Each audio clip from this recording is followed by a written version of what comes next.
So unless you're Patrick Starr, you know Taylor Swift is on the cover of GQ, and in her interview, she spills some pretty personal information. We've got all the highlights. All right, so it's a pretty lengthy article, and I'm just gonna give you guys the elevator pitch here. Taylor Swift pretty much talks about, well, everything, including who Bad Blood is really about.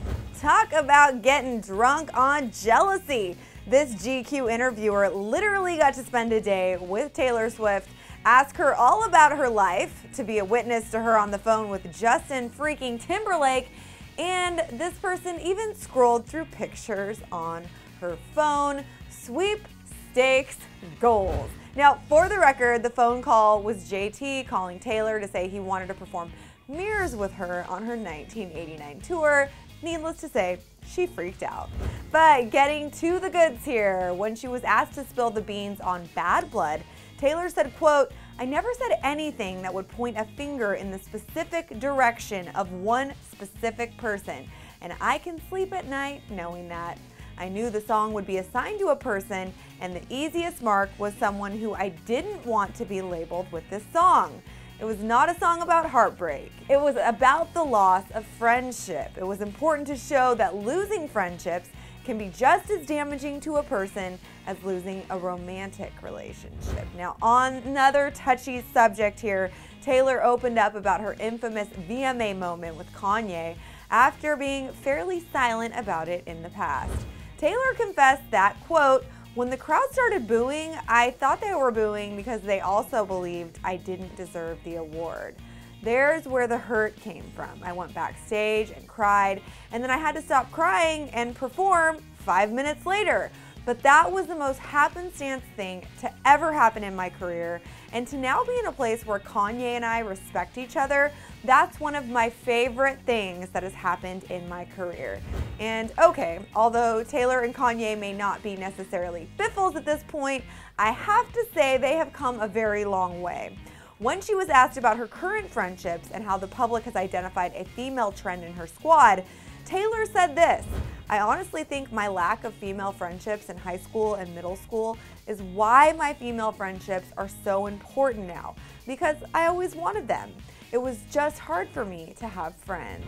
And I know it sounds crazy that Taylor would ever have a hard time making friends, but she told a story about when she was in grade school, this one time when she had invited a group of girls to go to the mall with her, but all of them had a different reason why they couldn't go. And at first, she thought nothing of it, but then when she went to the mall with her mom, she saw all of the girls she called laughing together in Victoria's Secret. Ugh. Taylor recounted the situation saying this, "I just remember my mom looking at me and saying, 'We're going to King of Prussia Mall, which is the big mall in Pennsylvania, 45 minutes away, so we left and went to the better mall.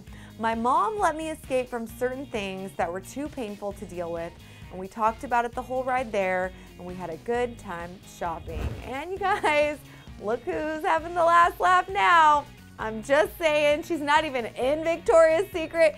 She's performing at the fashion show on television. Anyways, even though her public perception is pretty untouchable, she said at one point she completely blocked out the internet, saying, quote, "I went through a few years where I just never went online and never looked at blogs.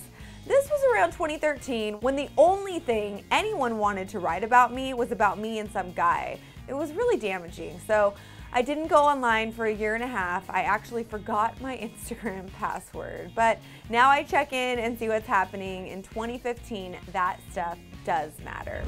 Taylor mentioned that through all the madness, she believes it's extremely important to have self-awareness.